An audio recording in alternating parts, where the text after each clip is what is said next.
Hey everyone, welcome to the RDG Sports Channel with your boy, RDG. We are in the building. Thank you all for tuning in.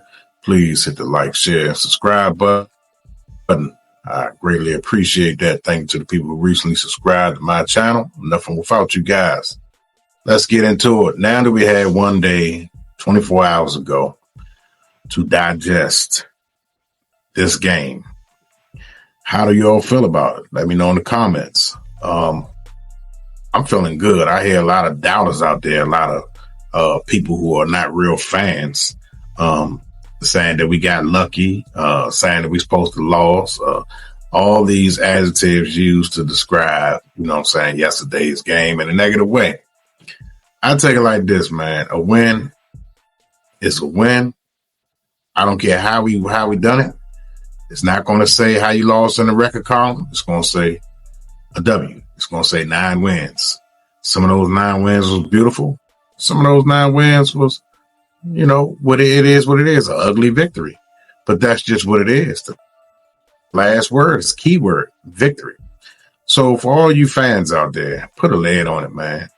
Be positive, man. You know what I'm saying? We had games where we beat the heck out of sorry teams. Obviously the Saints was playing with a lot of passion. They played with a lot of heart. You got to give the Saints credit. You just can't sit up here and say, they're a bad team. We should have beat the dog crap out of them. I mean, that may be so, but that team is a professional football team. They get paid to make plays also. So, I mean, when it's like that, man, look, you be happy with the victory. And that's just pretty much what we can be happy off of and just move on. All this, you want to beat a sorry team by 50 points and 30 points and all this stuff. It don't happen like that all the time. I remember when we beat a Tampa Bay team. We took a Tampa Bay team in the playoffs when Ron Rivera was here. You would expect that Tampa Bay team to beat the crap out of us, man. But no, we took them to the limits, man. We had Tom Brady scared. We had him on the ropes. So what I'm trying to say is that any team could beat any team any given time. So I'm not the type of fan that's going to be like, we're expected to beat them. This is not the 91 Redskins. Let's just be honest here. You're going to have games where it's going to be a tough battle. Teams are going to come back on you. You're going to have a lead. We had a 17-0 lead. They came back on us. It happens like that. Whether how did it happen, it doesn't matter. We can say Terry McLaurin and Jaden Daniels wasn't on the same page. Jaden Daniels overthrew Terry McLaurin. Okay, Terry McLaurin should have kept on running on one of those plays. He looked like he slowed down. It looked like Jaden Daniels underthrew Terry McLaurin. The holding call on what's the guy named number 76? Our offensive lineman. Anyway, the holding call on him. Then we had some questionable calls by the referee. You can include all those, the game clock, stuck on stupid. You know what I mean? You can say all that. But at the end of the day, that game is history. That game is over. Samuel Cosme, that's what the guy name is. I'm sorry, y'all. I'm sorry. Samuel Cosme, the holding call on him. We can sit up here and we can gripe and complain. But the fact of the matter is we got a game against Philadelphia Eagles coming up on Sunday. And that's a huge game because we got the Rams right on our heels. Although we hold the tiebreaker, we control our own destiny. All we got to do is go out there, take care of business. Philly got a lot to play for. They're trying to play for the number 1 seed. They got a lot to play for, so we're going to get their best punch. For our stats, against the run, we're abysmal. Guess who's coming to town? Saquon Barkley. Guess who had a big game? We neutralized in the first half, just like we did Henry. Second half, our defense needs to step up. Our defense needs to step up in the second half. That's our Achilles heel. If we can remain strong throughout the game with our defense, because he got a good game plan going in, obviously, but somehow it becomes, I don't know, it's a breakdown in the defense in the second half maybe we are not aggressive. We don't play as aggressive in the second half. I'm not understanding the second half woes right now against the rush. We're like bottom half of the league. We're way down there. We're like ranked like number 25 or something like that, 24.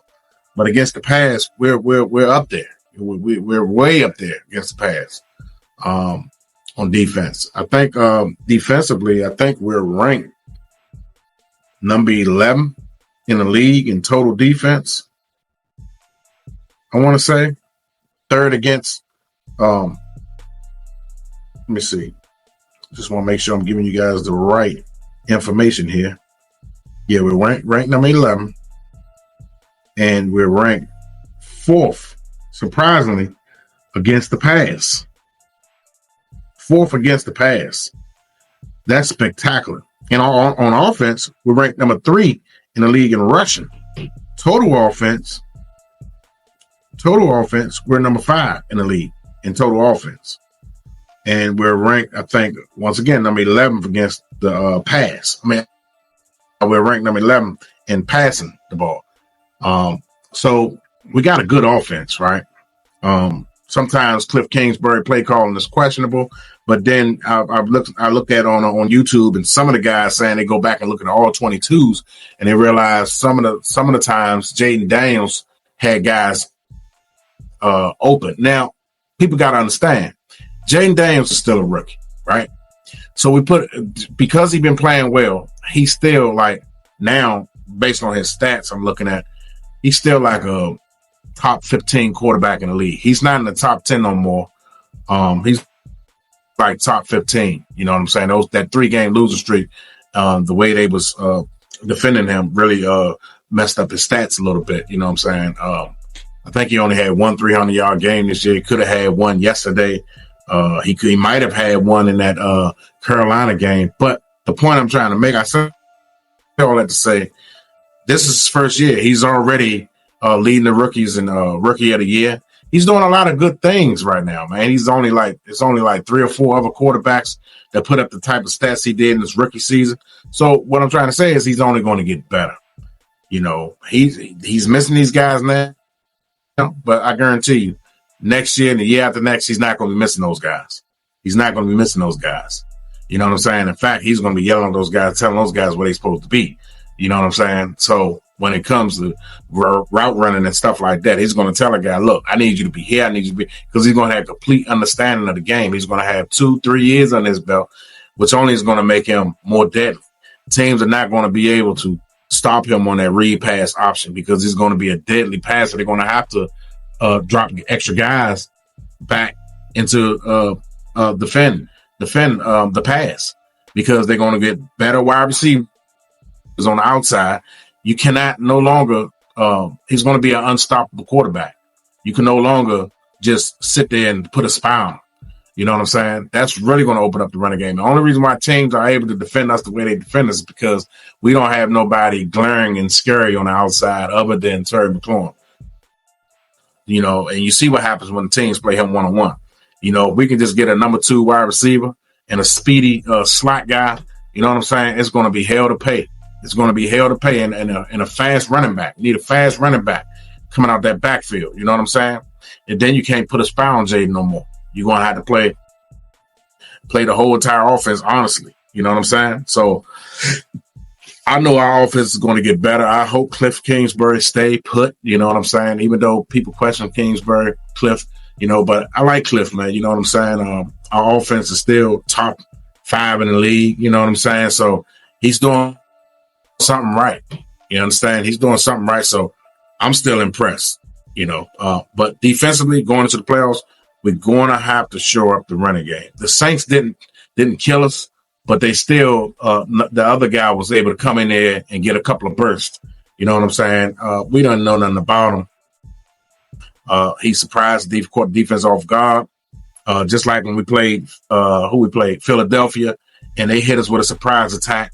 Now that we understand their surprise attack, I forgot the guy with Philly. I think it was number 14. Hit us when we was up Philly. He hit us with like 2 or 3 straight plays where they hit him up the middle between the tackles for like 10 and 15 yards.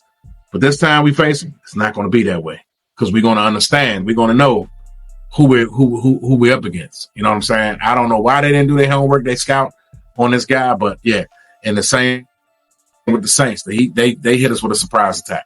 So we got to really do some scouting work on these teams' second and third string players, just like the quarterback for the Saints.